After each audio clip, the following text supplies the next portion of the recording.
Number one on the quarterback races, all college football. Number one on the quarterback rankings. Any guesses who it is?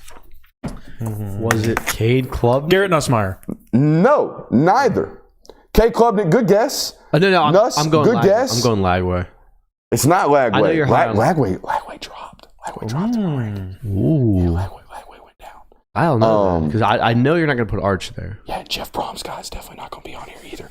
But anyways, Lagway dropped. Number one on the board, Lenorris Sellers. Oh, he's sipping the tea. I'm sipping the tea. Obviously, the traits are insane. 6'3", 245 pounds. What? I said back on the Beamer. He's Back on the Beamer wagon. Maybe that was one of my stops. Maybe. Anyways, big time in on this one because of a lot of it has to do with the traits. 6'3", 245 pounds. But here's the deal. I think he might be the quickest ball carrier in the SEC. When he pulls it down, he immediately is pulling away from defenders. He's making defenders miss. He's got elite short area quickness. And here's what I love about him, and you can really see it on the tape, that I can pull off and go whenever I want to. That applies to his throwing mechanics as well. This kid, as soon as he sees it, foot in the ground, ball out. All right, he plays the quarterback with a quarterback position with a word that I call suddency. All right, he plays immediate right now. I see something, I take it right now. No second guessing in this football player at all. I obviously have my questions about what's around him. I think this is an opinion you voiced today when I gave you these notes. But the playmaking, in my opinion, is undeniable. So no matter how bad the parts are around me, I'm a great playmaker in and of myself, okay? So there's an explosive waiting for me if I have the ability to get to, and I certainly do. I would love to know what the metric was on Lenorris Sellers last year for how many turnover-worthy plays negated your explosives. Because that's always been my knock on him, is that it felt like this year he tried to be Superman too much and he got caught for it, which was kind of why I backed off of him coming into this season, because all the pillars and parts around you that made him really, really good are now there, and he's going to have to do that much more as a Superman technique. And look, it's part of my notes. I think if you didn't watch him week 1 and then turn it on week 14, I don't think you saw the progression. No, he definitely progressed. And you can just look at the game logs and see it. The guy had much, much better performances towards the end of the year. And that's the thing I constantly hear out of South Carolina. This kid is a sponge. I tell him once, he fixes it, done. No more readdressing it. We just go on to the next thing to evolutionize his game. How can I improve you next? Because you've already gotten that after me telling it to you once. I think that trait alone is paramount for a quarterback. Make one mistake, make sure we clean it up, never make it again. This is that type of football player. I also love the idea that he, more so in my opinion than anybody on this list today, can win football games in a variety of ways. If you come out and you say, hey, we're going to dedicate ourselves to the pass today, Lenorris is not going to be explosive, he'll beat you with his legs. If you come out today and you stack the box and say, hey, we are not going to let Lenorris Sellers beat us with his legs today, he can turn around and beat you with the arm, right? If you say we're going to keep him inside the pocket today, he can beat you from inside the pocket nowadays. If you say, hey, we're going to flush him, good luck. You know what I mean? He's outside running around like crazy. I think his ability to win the game in a variety of ways was impressive, right? He won the Clemson game with his legs, right? I think he kept them in that game against Alabama with his arm. The what we call a pump Oscar on 4th down was insane. They run a fake out against zone coverage, run up down the sideline. He hits it in a bucket catch against quarters coverage for a touchdown. Did the same thing against Kentucky week 2. All right, so some of the plays that he makes, by the way, almost won that damn Alabama game in the complete inverse, right? Making a play, scrambled, didn't quite get the reception down on the extension of the play, but it would have been a touchdown. I think he's a tremendous football player. Here's the deal. Don't know what's around him. Don't necessarily trust what's around him this year. They will take a step back in play calling, in my opinion, from a pass game standpoint. Going from Loggins to Mike Shula, I think is a tick down from a college play caller standpoint, all right, from a passing game standpoint. I do, however, think their designed quarterback run game took a level up because this is a guy who's worked with Cam Newton in the past. He's going to have a much deeper bag in terms of run game concepts with the quarterback. Number 2, Kade Klubnik. There it is. A slippery and competitive baller. That's what my notes say. I can buy that. I think it's also just you buy the experience at this point. Yep, that was the last note. You buy the experience. This is year 3 for him. Should have a tremendous amount of progression. I also love the way that he thrives off ball placement and timing. You will find a consistent note in all of these moving forward. Guy plays on time. Guy plays like a pro. That's what Kade Klubnik does, in my opinion. Not an elite arm talent, but he's good enough. And Lord knows, like you said, he's played enough football. I also sneaky like the weapons at Clemson this year, and I never thought I'd say this. They got Antonio Williams back for the 19th year, it feels like. The Brian Wesco kid was a freshman last year. I think he got hurt, but he looked great in the spring game last year. I expect a lot out of him. And then TJ Moore is a really, really good wide receiver for them as well. The depth's a concern. Any of those guys get hurt, you're in trouble, especially if Antonio Williams gets hurt. Also, no running back. Yeah, I was about to say. They're going to be starting a true freshman at running back. That's a big concern. But, hey, Klubnik's legs, you would imagine last year in college, we got to go. I think they're in win now mode at Clemson every year. This feels really, really like a win now mode, especially because the quarterback future at Klubnik or after Klubnik is what? Vizina? Nothing, I guess. Doesn't look promising. So they kind of got to squeeze everything they can out of this last year at Klubnik. Now, number 3. This is a guy who it makes sense. I'm buying it. I'm going to buy the hype. And I know everybody's like, we haven't seen enough yet. Why is everybody assuming that this guy's going to be one of those guys? It's Arch Manning for me at number 3. Let's just start with the basics, okay? If I just called you on the phone one day and I said, Coach, this is the type of quarterback I got. Here are the bullet points. Let me sell you on him elevator pitch style. Number 1, he's 6'3", 220.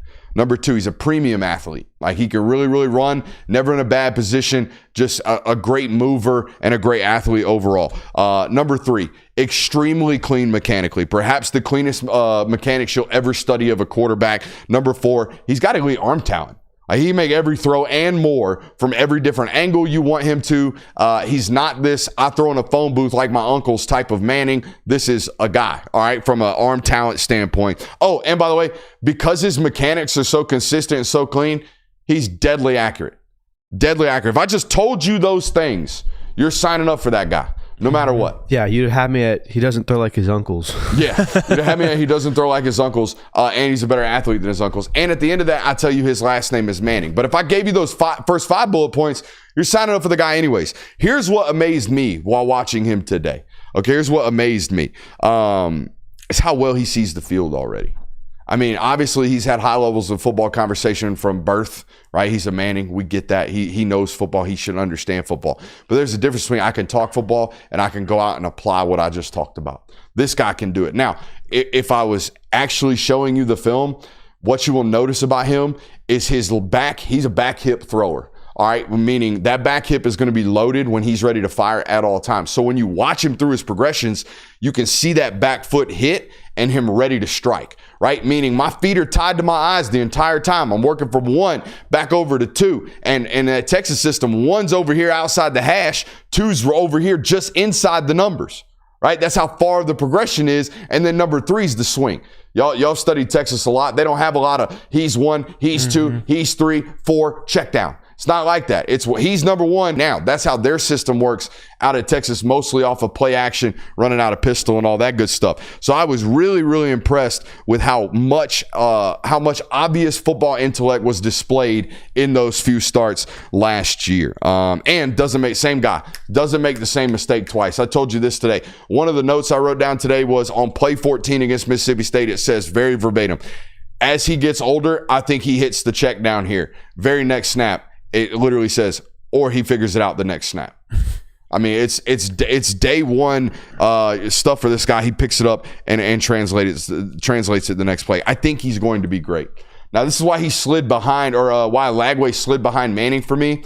Lagway is, if I could build a quarterback fundamentally and from a these are the traits that I'm going to give him. These are the throws that he's going to be able to make. I don't know if I could create a better one. Like, he's 6'3", he's 230 pounds. He can make every throw, and he's willing to make every throw. I love that about him. The only thing is, I don't know for a fact that Lagway sees it like he's supposed to right now. And I don't expect a freshman last year to have been able to do that. All right. Because like with Manning, it's year 2 for him. You remember that? That's a redshirt freshman doing that this year for Manning. It's been 2 years of college football. This was year 1 for Lagway last year. So there should be some progression there. But I do think if we could take 6 or 7 plays per game and really clean them up, we're no longer a 59% completion percentage guy. We're a 68% completion percentage guy. And the world thinks about you completely different. I wonder how different your ranking would be had he just been the starter flat out throughout the year. Because I know they started the year with Graham Mertz, and it wasn't until he went down against Tennessee. We would have had all the growing pains. Exactly. I would imagine, right? I would imagine we'd have saw improvement. But that dude's ability to reach portions of the field with accurate footballs, phenomenal. Yes. I mean, the ceiling on him is higher than anybody else, in my opinion, that we're talking about tonight. Yeah, I mean, him being the quarterback automatically ups your explosiveness offensively because he's one of the best deep ball throwers in college football. So that automatically makes their offense even more explosive than what they were last year because he didn't play the whole season. I wasn't even like remotely close to it now. Number 5, the Nuss Bus. There it is. Talk to him now. Now, those of you who recall all of Brooks's takes, I hope you don't. But if you do, if you're a guy who's like, wait a minute, this guy did SEC QB rankings a little while back and Nuss wasn't even nowhere to be found. And if you remember, during those rankings, I basically said this. I left him out of my SEC rankings as a simple quote, I got to watch more of him because the TV copy confused me. And you sat there during that Garrett Nussmeier film study when we watched all 22, and I don't want to speak for you, but I think you felt the same way. Your impressions of him having watched all 22 versus your impressions of him watching TV copies, two totally different stuff. Absolutely, yeah. I felt more, it was confirmed more about Garrett Nussmeier returning, knowing that anything that I had question marks about, I feel like because of the quarterback that he is, those will be fixes and you won't see as many like stir-ups next year. I think you will agree with this take right here. You watch the TV copy of Nuss and you're going to think he's a game manager that makes dumb decisions every 12th play. Would you agree? Yes. If you watch the TV copy of this guy, that's what you think. Right now, listening at home, if you only watch TV copy, that's probably what you think of Garrett Nussmeier. 6'1", 210 pounds, doesn't have the world's biggest arm, makes goofy decisions. What the hell's going on there? That was my impression of him as well. That's why I left him as kind of like a incomplete grade. We watched the film study, and here's what I came away with. I think 90% of the time, Garrett Nussmeier is playing the position like a pro. He's playing on time. He knows protections. He understands the defensive concepts. He understands their voids. He throws with anticipation. He throws with great timing. All that good stuff. 8% of the time, he thinks he's Josh Allen, and he ain't Josh Allen, right? He's doing far too competitive natured things, trying to extend outside of the pocket, trying to roll left, trying to do stuff that he physically cannot do. He makes bad mistakes doing it, right? It's about 8% of the time. 2% of the time last year, just making, you're obviously a first-year starter mistakes, right? You're doing things, you're not seeing defenders that you should see because it's your first year starting. And for me, guys, that was my biggest failure of the Garrett Nussmeier evaluation the first time around. I just forgot completely, which I shouldn't have, because he's been in college forever, that he'd multi-year starter guy. No, those were his first 13 starts last year. So you should expect some of those growing pains to get cleaned out this year. Yeah, and I think a lot of people watched what he did in the second half of that 2022 SEC championship and then what he did in the Wisconsin bowl game and really thought, he's a complete ordeal. It's a full package going into 2023 or 2024, excuse me, and it just wasn't that. And I think it was that some of the turnovers that we found out on the All-22 were maybe things that obviously it ends in a result that you don't want, but maybe something that we don't want to coach out of him, like we talked about during the film study of like, I kind of want him taking the shot there because the play before that, it dang near was a touchdown. We talked about it during the film study of being 1 for 2, right? Eliminating every other one of these mistakes. And I've boiled it down to this. If we roll left, eat that shit. If you're rolling left, Garrett, dirt it, chunk it, out of bounds, take the sack, do whatever. Do not turn the football over rolling left. Okay, if we're rolling right, be a competitor. Do what you feel need to do. Also, their defense last year, I felt gave or provided a sense of I've got to score every time I touch it vibe for him. Yeah. Because there was no, hey, today we're going to show up and beat LSU on the defensive side of the football. Today we're going to show up and give 42 points to Jalen Milroe and the Alabama Crimson Tide at home. Yeah. So I'm saying, so it's very up and down. Number 6, from the ear Mateer. John Mateer comes in at number 6. I guarantee you right now, bet on it right now if you can. John Mateer will lead all quarterbacks in the SEC in terms of rushing attempts.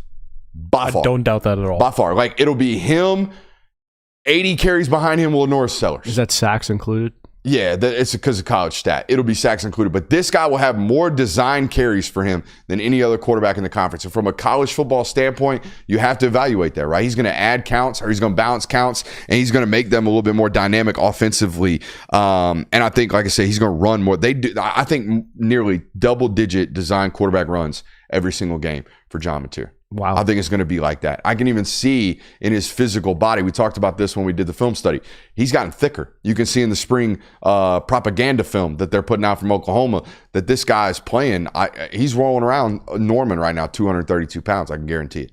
All right, just seeing him on video. Played last year at about 225. So he's gearing up for SEC load, if you will. Now, I talked about him being a playmaker in the passing game. And who was the basketball comp that I gave him? You said Jason Kidd at first. There you go. I was just testing your recall there, Jonathan. All right, I said Jason Kidd in the sense that if you're playing on the field with Mateer, you have to assume no matter what, this ball could come to me. If he's extending left, if he's extending right, I may feel like I'm out of his reach. No, you're not. I may feel like there's no way he throws this ball. Yes, he might. Okay, so we have to be ready for that. However, I've changed this comp. He's no longer Jason Kidd for me. He's a different Jason. He white chocolate. All right, so Jason Kidd, and here's the difference. Jason Kidd, he'd throw it behind his back, but he'd do that shit textbook. As textbook as it could be. All right?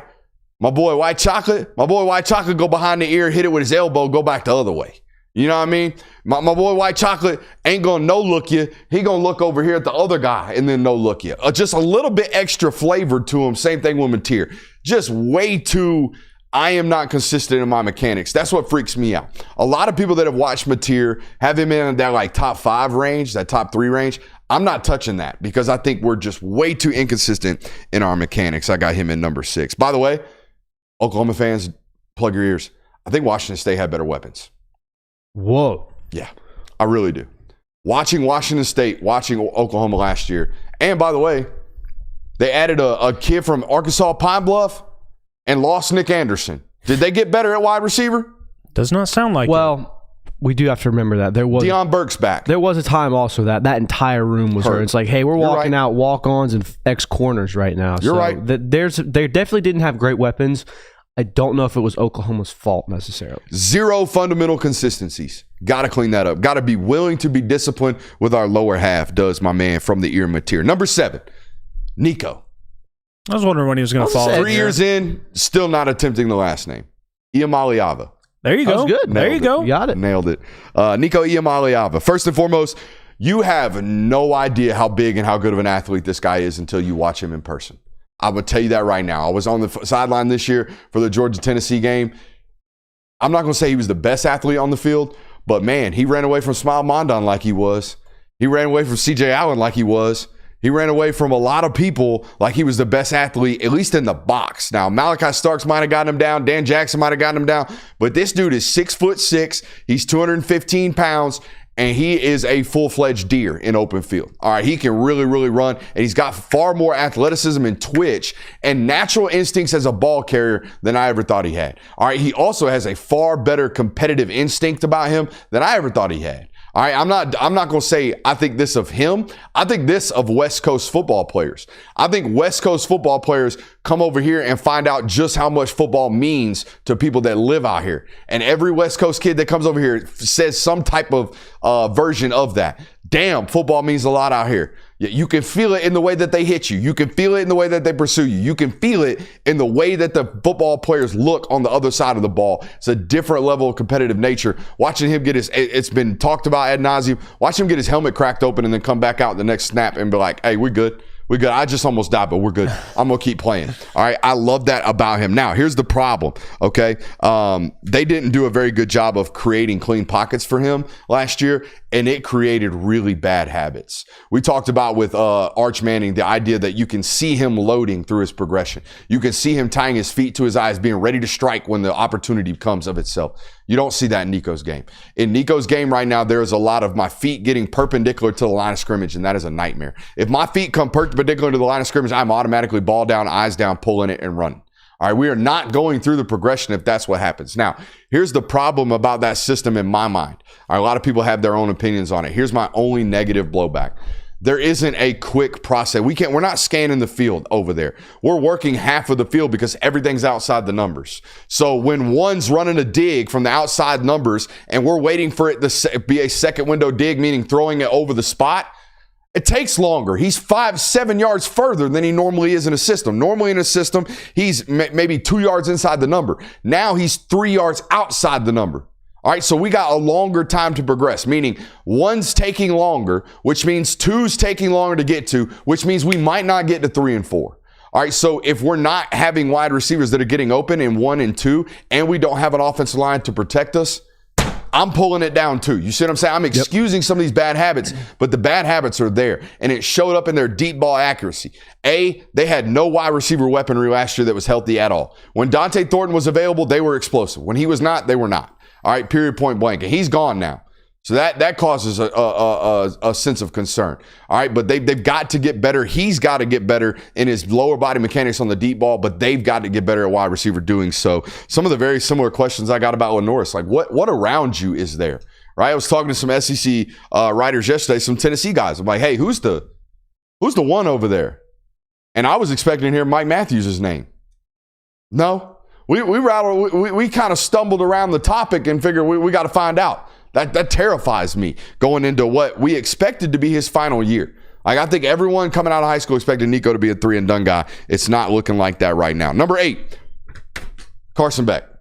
Now, this one's got a big asterisk on it because I don't know what we get. You know what I mean? I don't know what we get from him from a physical standpoint. So we have to have an asterisk on that. Are we going back to feeling ourselves when we get back out there, right? Is the game going to be too fast? We've been taking 10 months off. Are we going to be able to pick up the speed really, really quickly? On top of that, we're in a new environment. So I'm very curious to see what happens there. I do think, and I said this about him as a Georgia quarterback, and I'll say this about him until he proves me otherwise.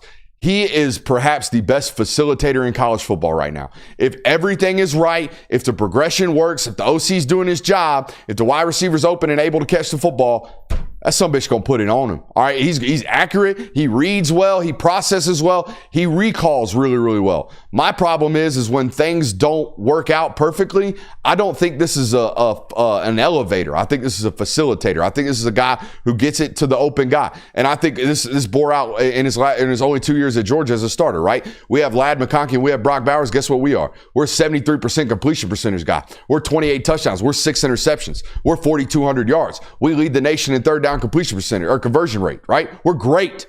We lose those 2 football players. We don't have a great wide receiver core. We're 64% completion percentage. We have 12 interceptions. Okay? We throw for 3,800 yards. You see what I'm saying? There's a little bit difference between are you an elevator, are you a facilitator? I know you can facilitate when things are great. Here's the problem. I think you're going to have to be an elevator this year at Miami. And we've talked about that here a good bit on this network, and I think you at home can agree with that. Now, number 9, here's where it gets interesting. Darian Mensah. And I know we're running a little long here, guys. Hold with me. Darian Mensah comes in at number 9 for me. This is the Tulane transfer that went to Duke. Now, $4 million over 2 years. $2 million per year. This is the reporting that I got. That's good money for Duke. It's good money. It's a good expensive transfer as well. Like you said, it's big time money for Duke. That's a heavy investment for football for Duke for one specific player. Now, here's what kind of you were in the room today while I was doing these notes. Now, I'm taking notes, talking out loud. He has no idea what I'm looking at. But the very first thing I said after about 15, 16 clips was, I think I'm going to have to spend more time watching Duke's offense than I am watching this right here. Because Tulane, if you haven't watched Tulane is the closest thing in college football to what Kyle Shanahan's doing in the NFL. Okay, well, I'm talking about under center, attached, we're in bunch formations. All the passing concepts are play action off deep overs. Even more so than Sark. Sark will get into 3x1 and play with pace and do some screen games, some quick now stuff, some screen bluffing like he did against Georgia for big explosives.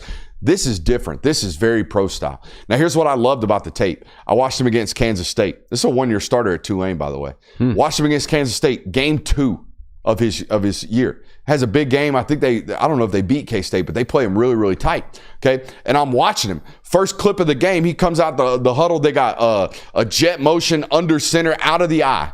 Okay. Calls the jet motion, sees what the defense does, flips the run point, gets it into a good look, run a bust for 19 yards. All because he flips it to the right side. So we're controlling run game point IDs in game 2 of our career, right? In a real pro style, lengthy, long versed offense that's huddling up. So immediately I'm thinking, all right, this guy's really, really smart. I see him in pass protection doing the same exact thing. What I really love about this guy is his intermediate accuracy. This guy throws what we call runner routes really, really well. Those deep overs that we got to throw to grass, put it up with good touch, make sure you can run up underneath it away from defenders. Elite accuracy in that area. My question, if I were to talk to a Duke football coach right now, is why are we spending so much money, A, but B, why do we go get a guy that's a real pro-style dude to come bring him into a system that last year took 80 snaps per game almost and threw it 45 times a game? Yeah. This guy had 2 games all year last year where he threw it more than 30 times.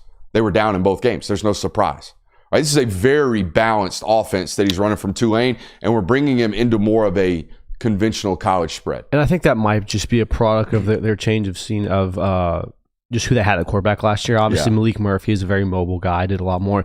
I think you look back at what they were beforehand, the Daniel Jones, the Riley Leonard, where it is kind of that pro-style quarterback. It might be, going back to what they were, and this is the perfect guy to do that. I don't know. I like him a lot. I like him a lot from a third-round standpoint of I think this kid's going to be a pro. He plays the position like a pro. Pocket manages like a pro, understands protections, turns his backs to the defense really, really well and cleanly, gets his eyes snapped back around to where they're supposed to be at the right time. He is a pro. I don't know if he's going to be a high-end pro. They paid him like a high-end pro. That's what I was going to say is maybe the 4/2 is a sign of they're going to change some offensive things, and it's going to take 2 years to fully establish that. Yeah, it could be that. Number 10, Brandon Jennings. Now, I'm going to be short with the eval here. Hold your breath playmaker.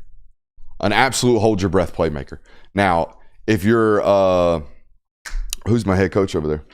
Yeah, if you're Brett Lashley, we've got to clean a lot up, right? We got to be more consistent in our mechanics. We got to be more trustworthy of the reads. We got to actually go through progressions. We don't just need to pull the ball down all the time. However, they just lost their best back. Their back last year was a half running back, half wide receiver. That number one dude that was elite, all right, in all those categories.